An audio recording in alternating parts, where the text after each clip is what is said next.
श्री शिवाय नमस्तुभ्यम। कैसे हैं आप सभी? आई होप आप सभी बहुत ही अच्छे होंगे और यही मेरी हमेशा मनोकामना रहेगी, हमेशा यही प्रार्थना रहेगी मेरी ईश्वर से कि आपके जीवन में हमेशा खुशियां ही खुशियां आए और आने वाला जो साल है आपके जीवन में खुशियां, भरपूर खुशियां लेकर आए। आपके जीवन में कभी भी धन की कमी ना हो। तो आप सभी का बहुत बहुत स्वागत है हमारे इस वीडियो में। तो आप सभी को तो पता ही होगा 30 दिसंबर 2025 को है साल की आखिरी एकादशी, यानी 2025 की आखिरी एकादशी, पुत्रदा एकादशी। और एकादशी का जो दिन होता है ये विशेष तिथि मानी जाती है एकादशी की। और एकादशी का व्रत भी कई सारे लोग, महिलाएं, पुरुष व्रत रखते हैं, क्योंकि एकादशी जो होती है ना ये विशेषकर श्री हरि विष्णु जी को समर्पित होती है। और इस दिन श्री हरि विष्णु जी की पूजा आराधना की जाती है विशेष रूप से, और माता तुलसी की भी पूजा की जाती है। और माता तुलसी का भी व्रत होता है निर्जला श्री हरि विष्णु के लिए। तो आप सभी को एक बहुत ही प्यारा सा उपाय बताने वाले हैं जिससे कि श्री हरि विष्णु आपसे प्रसन्न होंगे और उनका आशीर्वाद मिलेगा। और श्री हरि विष्णु अगर आपसे प्रसन्न हो जाते हैं तो आपको तो पता ही है माता लक्ष्मी आपसे प्रसन्न हो जाएंगी, है ना। तो आप सभी को बहुत ही छोटे छोटे से उपाय बताने वाले हैं। पुत्रदा एकादशी के दिन आपको ये करना है। तो कैसे करना है, किस तरीके से करना है, क्या क्या ज़रूरी है इस उपाय के लिए, तो लगातार हमारी वीडियो में बने रहिएगा। वीडियो को लाइक करके चैनल को सब्सक्राइब करिएगा ताकि आपके जीवन में आने वाला जो साल है ये साल आपके जीवन में खुशियाँ लेकर आए। तो चलिए हम बात करेंगे एकादशी के बारे में। सबसे पहले उपाय बताने से पहले आप लोगों को कुछ ऐसी जानकारी देंगे एकादशी के बारे में जो बहुत ही ज़रूरी होता है कि आप इन बातों का ध्यान रखें। और वो कौन कौन सी बातें हैं ये आप ज़रा सुनिएगा ध्यान से। देखिए, एकादशी के दिन कुछ ऐसे नियम होते हैं जिन्हें आपको फॉलो करना होता है। तो करना क्या है, एकादशी का जो दिन होता है ना, तो इस दिन तुलसी माता की विशेष रूप से पूजा की जाती है। लेकिन इस दिन माता तुलसी को जल अर्पित नहीं किया जाता है। अगर जो भी व्यक्ति मेरी रेगुलर वीडियो देखता होगा तो एकादशी, पिछली एकादशी में मैंने बता रखा है कि एकादशी के दिन माता तुलसी को कोई भी जल अर्पित नहीं किया जाता है। उनको केवल धूप, दीप, नैवेद्य ऐसी चीज़ें आप अर्पित कर सकते हो, लेकिन जल अर्पित नहीं करना है। और चावल भी वर्जित होता है इस दिन। ना तो आप चावल ग्रहण कर सकते हो और ना ही चावल का उपयोग आप अपनी पूजा में कर सकते हो। चावल की जगह आप तिल ले लीजिए, सफ़ेद तिल, काली तिल, है ना, इसका उपयोग करते हो तो बहुत ही शुभ माना जाता है। तो ये आप ध्यान ज़रूर दीजिएगा। तो करना कैसे है ये तो आपको पता ही चल गया कि आपको क्या क्या ध्यान में रखना है, ठीक है। और हम जो पहला उपाय बताने वाले हैं ये आपको एक दीपक वाला उपाय बताने वाले हैं। एक दीपक वाला उपाय आपको बताने वाले हैं और इस दीपक को शाम के समय प्रज्वलित करना है। तो करना कैसे है, एक दीपक लेना है मिट्टी का, ठीक है, मिट्टी का ही दीपक लेना है। यहाँ पर आप आटे का दीपक इस्तेमाल नहीं कर सकते हो, ठीक है, क्योंकि एकादशी के दिन है। एकादशी में आटा वाटा कुछ भी आपको नहीं लेना है क्योंकि माता तुलसी का भी व्रत है ना। और ये दीपक वाला उपाय हम माता तुलसी जी के पास ही करने वाले हैं। तो आटे का दीपक नहीं लेना है, आपको मिट्टी का ही दीपक लेना है। पुराना है चल जाएगा लेकिन आटे का नहीं होना चाहिए।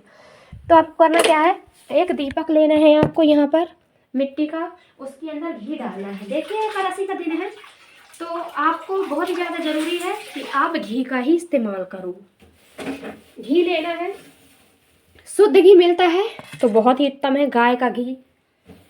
यदि नहीं है गाय का घी तो आपके पास जो भी है उस चीज़ का आप इस्तेमाल कर लीजिए, ठीक है। और फिर करना क्या है, इस दीपक के अंदर गोल बाती रखनी है, गोल बाती रखनी है आपको। और 1 से 2 चुटकी हल्दी का पाउडर लेना है।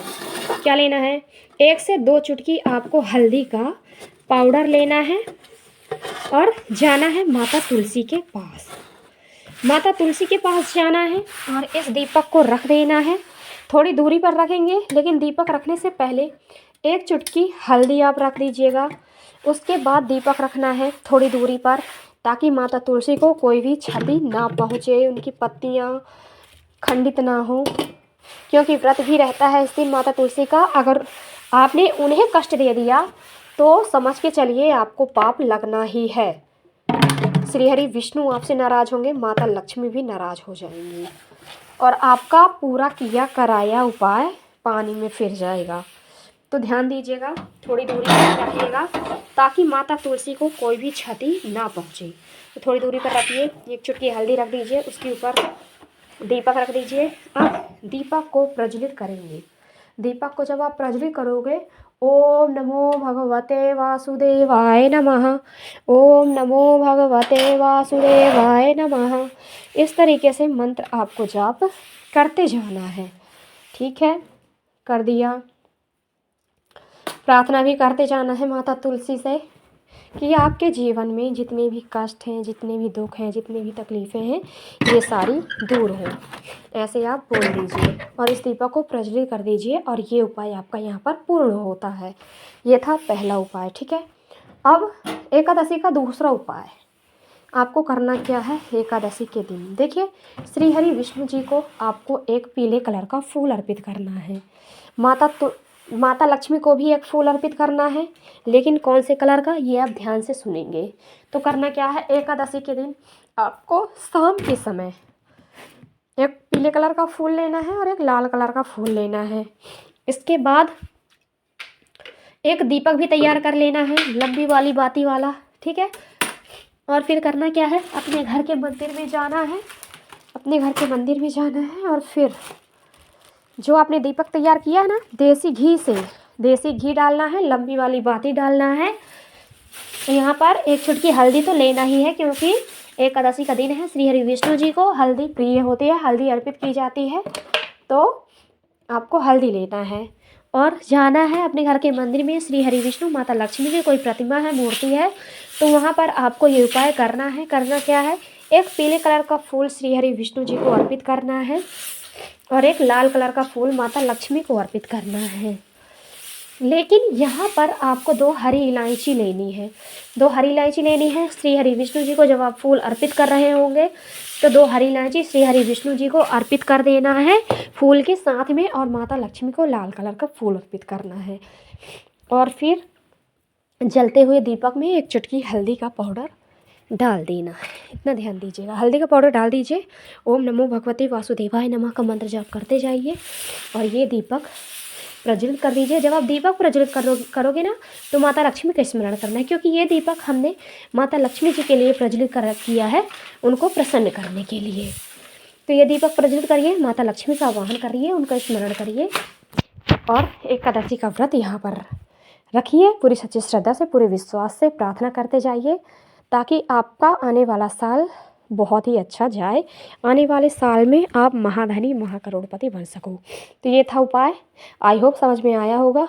तो चलिए मिलते हैं नेक्स्ट वीडियो में। आपका दिन शुभ हो, मंगलमय हो, यही कामना रहेगी मेरी हमेशा ईश्वर से।